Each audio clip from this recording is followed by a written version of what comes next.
Ladies and gentlemen, seekers of light and secret knowledge wherever you may be, you are listening to Points of Light Radio, the podcast dedicated to taking you past the apron and behind the closed doors of lodges everywhere. And here is your host, Stan Miller. Greetings, brothers and sisters. Shalom. Assalamu alaikum. Welcome back to Points of Light Radio. To those of you who've never viewed or listened to Points of Light Radio, this is the podcast dedicated to raising the profile and preserving the history of various fraternal organizations. And here on Points of Light Radio today, we will continue our journey by shedding some light on the International Concatenated, hope I said that right, Order of the HooHoo. Now, just to give you some insight, the HooHoo was founded on January 21st, 1892 at Gurdon, Kansas, as a fun fraternal society for men involved in the lumber industry. Membership was restricted to males, 21 and over, who were engaged in the lumber industry as lumbermen, newspapermen, railroad men, and sawmill machinery men. Today, membership is currently limited to people 18 and up who are of good moral character and are engaged in the forestry industry or genuinely interested in supporting the purpose and aims of the order. They meet in chapters called clubs. The clubs are located throughout the US, Canada, Australia, New Zealand, Malaysia, and South Africa. So how about we let my guest shed some more light on this organization? I've never covered this organization. I'm actually kind of excited, right, to cover the HooHoo. I really am, because it sounds fun, doesn't it? And here to shed some light on the HooHoo is my guest, Jim Speers. He describes himself, shall we say, as the Ramses 100, part of the House of Ancients. What is that? Right? Well, definitely need some clarification there. But let's go talk to this gentleman. Like I said, this should be fun. But are you still thirsty for knowledge? Are you still searching for the light? Then just trim your lamp and follow me.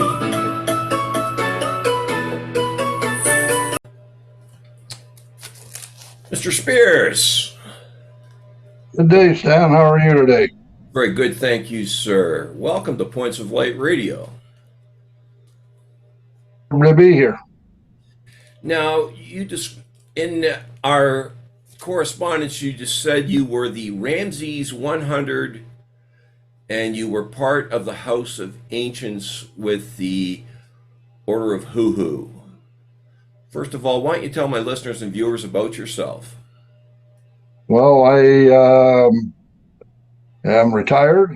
I'm 78 years old, pushing 79. Live in Campbell River, British Columbia, and my whole life was in the forest industry. At one different job or another, had my own business for some years, sold off in 1993 and went to work which ended up being Weyerhaeuser as a log trader and a contract supervisor. I've got a wife and 2 boys and like to play golf and travel. Well, how long have you been in the HooHoo? I started in 1994. Okay, wow, okay. Now, like I said, you told me you were Ramses 100, part of the House of Ancients. Why don't you describe exactly what that is and what your duties would be in that role? Okay, I'm, as I say, I'm Ramesses 100, which means I'm the 100th past president, if you want to call it. Okay. That's for the lifetime of the organization. Our duties as Ramesses is when we have our international conventions, or it could be at any other time. The international board kind of leans on the House of Ancients. If they need any advice on anything from us having past experience on a certain project item, an issue that's come up or whatever, we do some conventions. Not everybody attentions everyone. Our international conventions are in September every year in a different area and hosted by one of our clubs. And that's basically what the House of Ancients is. If you in the order of who you'll have, if you've looked at anything, we have kind of got different names for things. The president is I was known as the gonna ask. Snark of the universe. Okay. What is a snark now? I that's the Oh, big one I hear. okay. The Snark of the universe is the head person of HooHoo International, and oversees and travels to the different clubs, looks after the international board.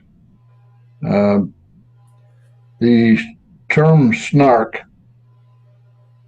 came from a book that Lewis Carroll wrote many, many years ago. One of the fellows that started and put together one of the five gentlemen that was the original people to start this club.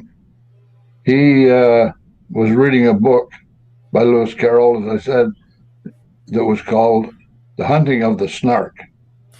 And it's all about Egyptian mythology.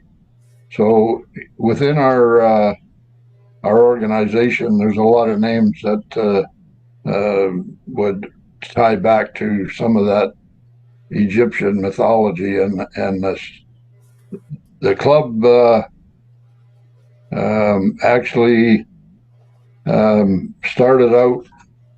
The original name of the club was going to be, I wrote it down here, the Ancient Order of Camp Followers, and it was changed to be the International Order of Lumbermen, known as HooHoo International. Okay. Now, what are the qualifications to join the HooHoo? To join the HooHoo, you have to be 18 years of age, and just don't want to mislead here. So you have to be 18 years of age, and you have to go through one of the your local club. Just to touch on that, until 1920, it was one international organization. That was not separate clubs in different areas. Once they started that, so your membership is, you fill the paperwork out. It has to go through your local organization, and once you're passed and signed off by three people that are already members, then it goes to international, and international has the final say And as long as at one time you had to be connected to forestry. Mm-hmm. And because of the way things are with the international, having trouble like every other service club of keeping members, we've opened it up to anybody that basically has the lumber and forest industry. If they are people that follow the rules and so on and so forth, they're allowed to join now. So we get not just have lumber people. We have lawyers and doctors and different people in different walks of life that actually belong to the club. Now, where do these clubs meet, by the way? Do they have their own buildings, or do they rent space, or? As far as I know, most everybody has their meetings at a facility. They either, I'll use the club that I belong to now, Couch and Valley HooHoo Club number 229. We have our meetings at a local hotel, and they're dinner meetings for the executive. So sometimes you have to pay for the room, and sometimes you don't. It all depends. If you're ordering food and having a couple of drinks and that, then lots of times the room is free. As far as functions that each club has, they are generally at larger facilities, halls, parks, so on and so forth. All depends, what is going on. But I traveled a lot in 2010 and 11 when I was the Snark of the universe, and I don't think there was any place that had their own building. Okay. Now, is the lumber industry still paramount with the HooHoo, or have they moved?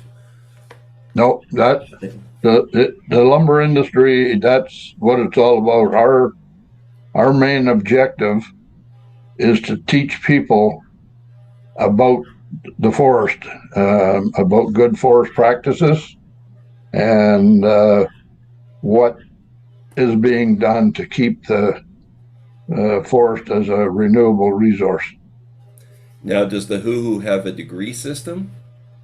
No, I would say not. To what is would be called a degree system. Once you join, you're a member, and you have the same vote on any major issues at an international convention as the Snark of the universe does. Okay, now tell me about some of the activities, shall we say, of the HooHoo. Okay. Charities and things like that.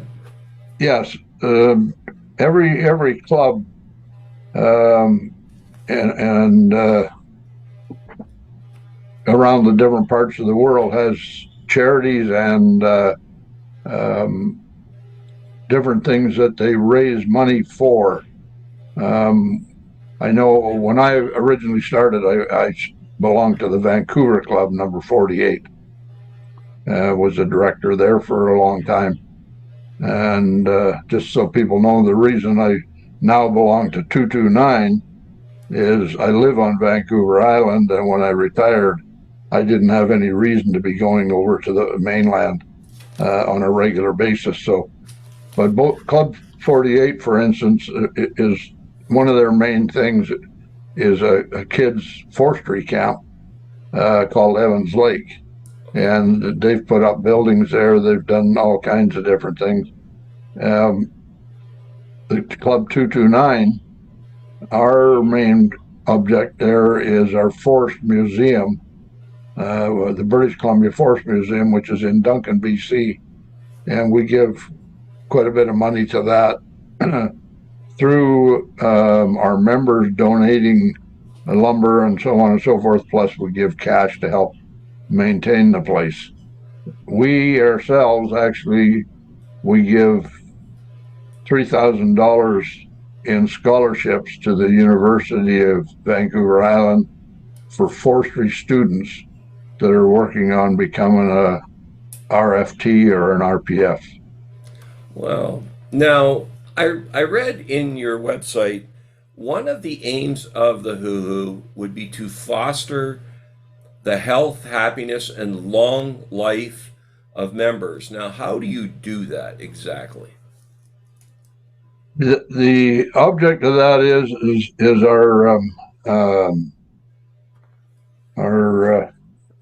I'll just quickly read here the code of ethics, and that will give you an idea of what we do and what we stand for as far as trying to make sure that all members have support if they need it.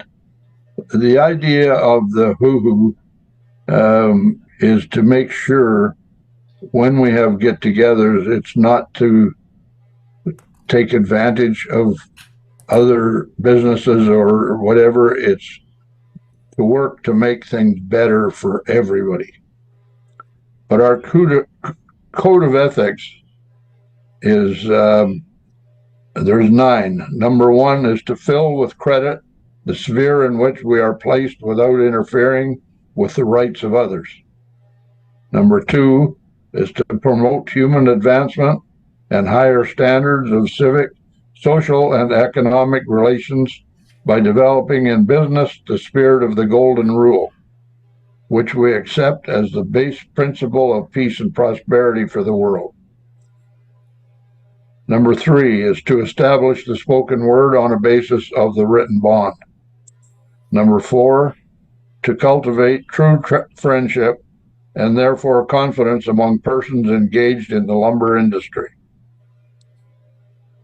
Number 5, to conduct ourselves and our business so that we may render service to society. Number 6 is to consider our vocation worthy and to be worthy of our vocation as the nation's home builders. Number 7, to assist liberally and sympathetically all that seek to evaluate humanity by charity of action and thought and by justice to all. Number 8, to keep the world bonds of human interest and trade, seeking to promote friendly understanding among all nations and races. Number 9 is to recognize the abiding power of cooperation and organization, so to act as individuals that the International Concatenated Order of HooHoo shall ever be regarded with honor as a source of community benefit and goodwill. Now that's our 9 points for the code of ethics, and you'll notice everything that you read about it on our website, the big long history story that's in there, and everything is to do with 9s. We have 9 jurisdictions. Oh, okay. And everything, and that's the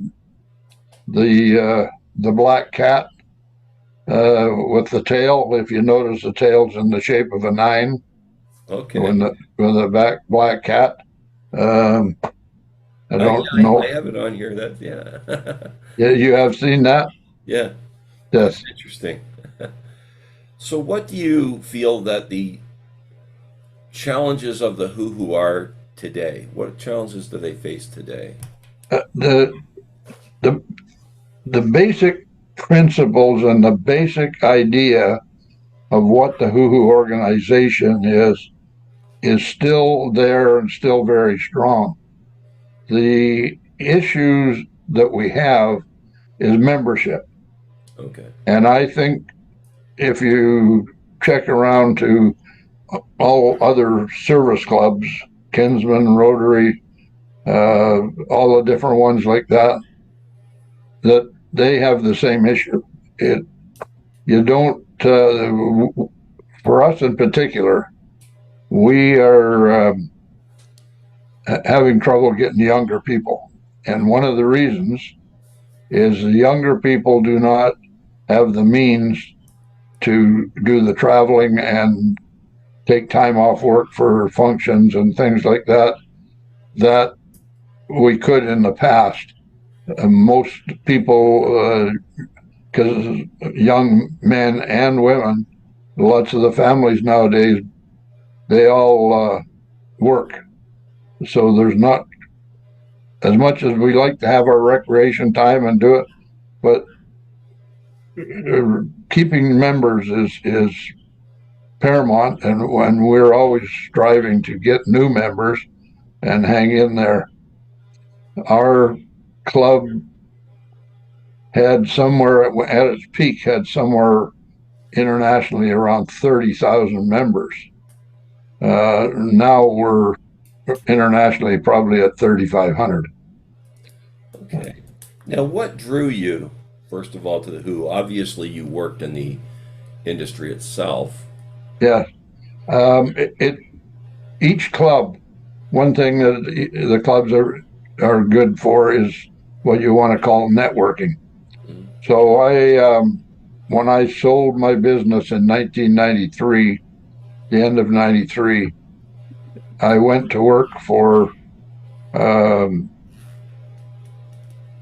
one local company here where I live, and then I ended up going to work for a bigger company that ended up being bought out eventually by Weyerhaeuser, and I worked as a contract supervisor for logging as well as a log buyer, or say a log trader.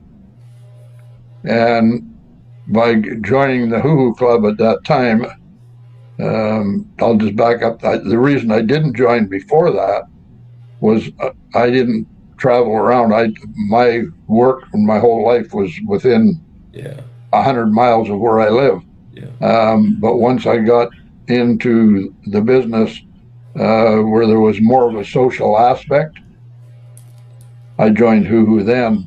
And whenever there was a function at any club that I could get to, I would attend, because lots of the people that I was doing business with for Weyerhaeuser also worked there, and we either bought or sold or whatever lumber and logs to these companies. So what do you think it could offer those who are thinking of joining? I think the biggest thing that it offers is the educational side of it. As I say, our drive is to promote good practices in forestry and anything to do with lumber. There is no the camaraderie of all of the people and what you get out of it. But it's like anything else. What you put into it is what you get out of it. And you have the opportunity to work, and I keep referring to other service clubs, to be a part of your community, make money at different events for charities, for organizations like our museum and our bursaries to the University for Forestry students.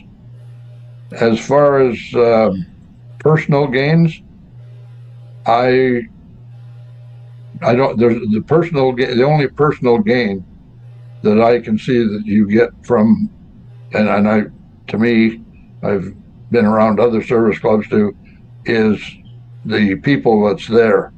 That's the gain you get. You gain more friends. If you're still in business and not retired like I am, you have lots of opportunities to meet with people and discuss what is going on in our particular industry, what's good, what's bad, and so on and so forth. Well, Mr. Speers, I appreciate your time today and you're shedding some light on this organization, and I wish you and the HooHoo all the very best, sir. Okay, I appreciate that, and anybody that is listening to you, they can go onto their computer and they can go to HooHoo.org, and that's HOO-HOO.org, and they can find out everything there is about it, even where the closest club is to their area. Thank you, sir. Have yourself a great day. Thank you, Sam. That was Jim Speers, brothers and sisters, shedding some light on the International Concatenated Order of the HooHoo. Now, have you ever heard of the HooHoo before? Well, now you have. That's what Points of Light Radio is here to do. And I think if some things that I have gleaned from this conversation and bringing you this particular segment is this is one of the few organizations I've featured here on Points of Light Radio that's actually designed around an industry. If you recall, when I covered the water rats and the ratlings, they were designed around the artists, actors and musicians over in the United Kingdom. The other thing I've gleaned is that in lieu of degrees, like many service clubs and other societies, they have, in lieu of degrees, they have ranks. Okay? The other thing I find fascinating, and this is a question you might be able to answer yourself, I find it interesting that Egyptian mythology found its way not only into some of the secret societies that I've covered, but also the service clubs. Now, how did that happen and why is that? I think that's probably something we'll have to discuss on a future episode of Points of Light Radio. And feel free to chime in on the with your comments and input about that. I'd like to know. I mean, and the HooHoo is there for a good cause, really. That's what I love about this organization, right? But that's all I have time for today, brothers and sisters. Before I go, I want to remind you that this podcast is available on both YouTube and Spreaker. Please share, like, and subscribe when viewing Points of Light Radio on YouTube. In the detail section of this podcast, first of all, I want to point out that you can see the link to the HooHoo International website. You can also see that the links to my Facebook page. You can follow me on Facebook at facebook.com/Points of Light Radio. You can see the link to my Twitter feed, as well as the link to my Spotify channel. And last of all, you can see the link to my Points of Light Radio store. Brothers and sisters, as I always say, I'm sorry to part with you, but until we meet again, just step into the light.